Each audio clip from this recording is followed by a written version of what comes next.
Prince Sports here. Don't forget to comment, like, subscribe.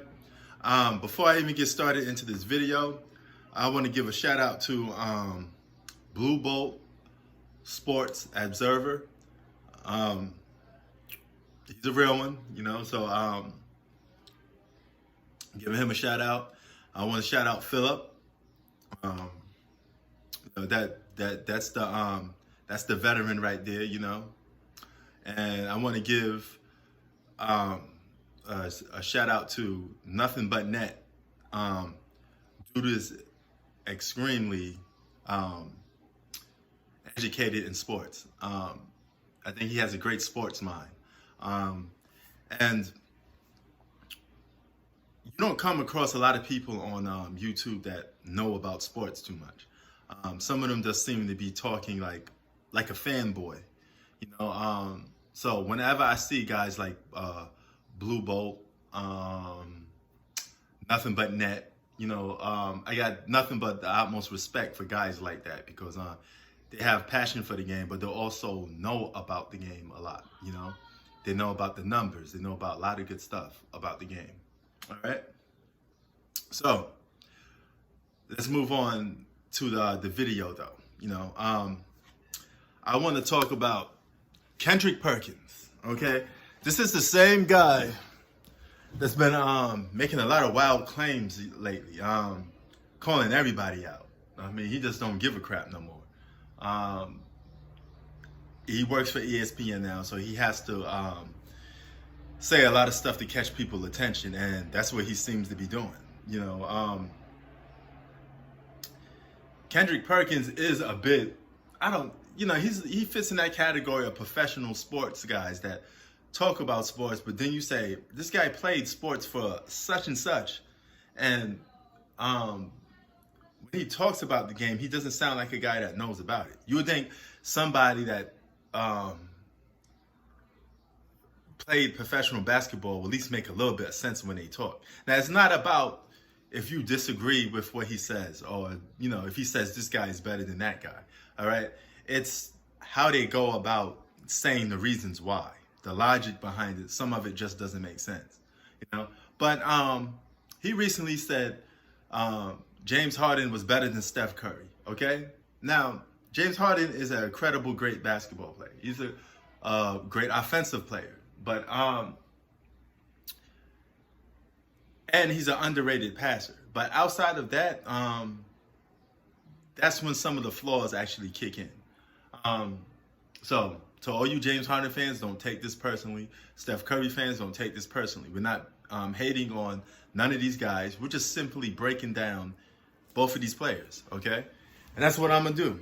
Honest and straightforward, okay? Now, James Harden is a better off-the-dribbler one-on-one basketball player than Steph Curry. He could break down defense, draw the foul, and he knows how to manipulate the system to his favor on the offensive end. So he's better when it comes to just flat-out scoring. He has a better scoring skill set, all right? The Euro step. A lot of players today say they wish they had James Harden's Euro step.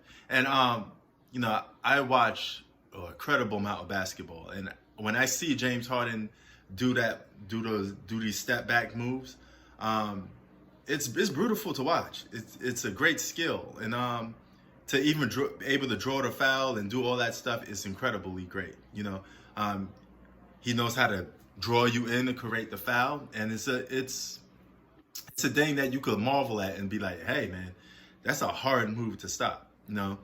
It's a lot of offensive players, they always had some type of move that, was like, man, it's beautiful. Michael Jordan's fadeaway, Kareem's hook shot, James Harden's step back. Okay, these guys have a go-to move that was just beautiful to watch. Several other players had that too in the past and the present. Okay, but I want to talk about him against Steph Curry. Now, winning does play a factor into this, okay? We have to stop discrediting guys that actually win. I mean, when you play a sport, you play the sport to win. You want to go up against the best competition and you want to win, all right?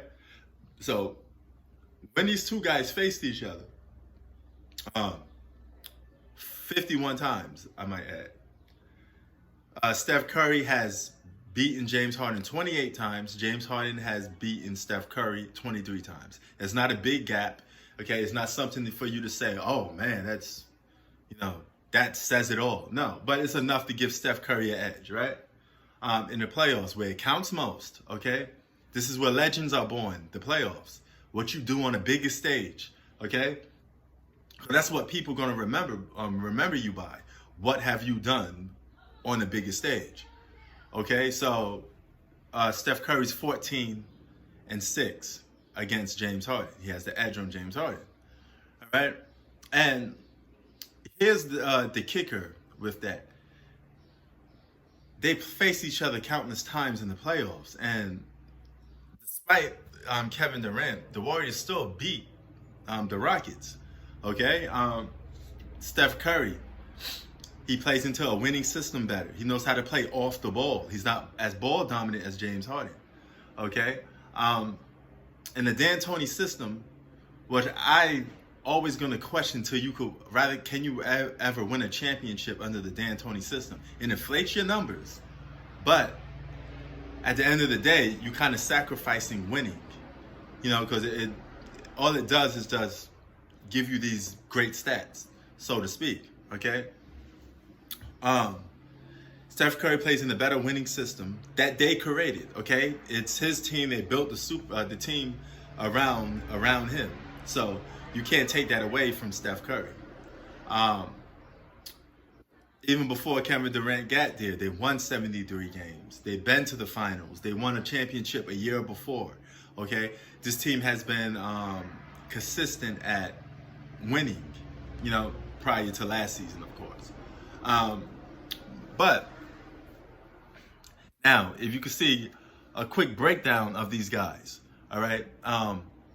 Field goal percentage. This is just for one season. I'm going to pit the rest of their seasons up, and you can see since the Steph Curry era and the James Harden been battling each other, I'm going to pit those stats up from 2015 basically to like 2019. Okay, just so you could get a little hint of what's the difference between the two, and it's how consistent it is. Okay, Steph Curry shoots 49%, 48. He had even a season where he shot 50% from the field. Okay, that's his field goal percentage mostly, and we all know Steph Curry is mostly a jump shooter. Okay, so for a jump shooter to have that high field goal percentage and still have double digits, all-star numbers, 23, 25 points a game is amazing. Okay? On top of that, his three-ball shooting, he's one of the greatest shooters of all time, arguably. This guy shoots, just in that season alone, 2017, 42% from the three-ball. James Harden is not too shabby from the three-point land either. 36%. You can't, there's nothing to piss away at. It's still good, But Steph Curry's a better three-point shooter than James Harden. He's a more efficient scorer, more impactful scorer, all right? And when it comes to playoffs, they both have their shortcomings, but Steph Curry has less shortcomings in the playoffs than James Harden. Sorry, for all you James Harden fans, don't take this personally. We just, all Steph Curry fans, we're just breaking down stuff the correct way. No bias. All right? So, with that being said, take a look at both of their numbers, from 2015 to 2019. Have them posted up, Then, after you take that into equation, here's what stands out the most for me. The nail in the coffin for me with this James Harden versus Steph Curry debate is the simple fact that 2019, there's no Kevin Durant, all right? Again, James Harden has a chance to prove that he could beat Steph Curry, all right? And still fails, all right? It's not good, that is the nail in the coffin that Steph still has the edge on James Harden. Steph Curry's a two-time MVP. James Harden is a one-time MVP. I'm not going to factor that in as the main reason to why I think Steph Curry's better. But I would tell you this much. Both of them been having back-to-back MVP-like seasons. Okay, but Steph still got the edge. He got two, nevertheless. And he was a unanimous MVP. All right? And Steph Curry was in that conversation, especially in 2016, of being better than LeBron James. You know, a lot of people were starting to anoint him as the best player in the game. And if he beat LeBron that season, he would have been the best player in the game to most people. You know, some people to this day still think Steph Curry is better than LeBron James. I don't, but I mean, some of his big-time extreme fans think that. All right? So, I got to give the edge to Steph Curry. I do think Kendrick Perkins, again, is wrong. You know, so I think people calling him out and saying that he's clout chasing, I think he's doing it again. All right? He seems to say a lot of things just to catch your attention.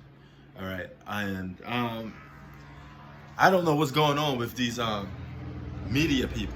You know, they seem to have a lot of biased agenda. That's why I called them out so much at the time. You know, excuse me if you see a helicopter flying over. I don't know what's going on outside, so it's interfering with my video a little bit, but it is what it is. You can still hear me. All right. Yeah, I'm gonna leave it off at that. And also, I forgot to mention, how could I forget to mention defense? All right. Steph Curry's a better defensive player than James Harden as well. You know, he's good at catching steals, surprise steals off the ball. You know, so he's a better defensive player than James Harden as well. So I do think, like I said in my last video, both of these guys are top 10 players now. I don't see them coming in the top 5. I think they're going to compete for 6 to 10. All right. Who gets the better of each other? We don't know. I will leave that answer for next season. But as of now, I still have to give the edge to Steph Curry over James Harden. Guys, winning does count. It does matter. Okay? If winning doesn't matter, then we could go and anoint Dominique Wilkins as the greatest basketball player of all time. Charles Barkley as the greatest basketball player of all time. What ifs don't count when you're speaking to reality. All right? It is what it is. Peace.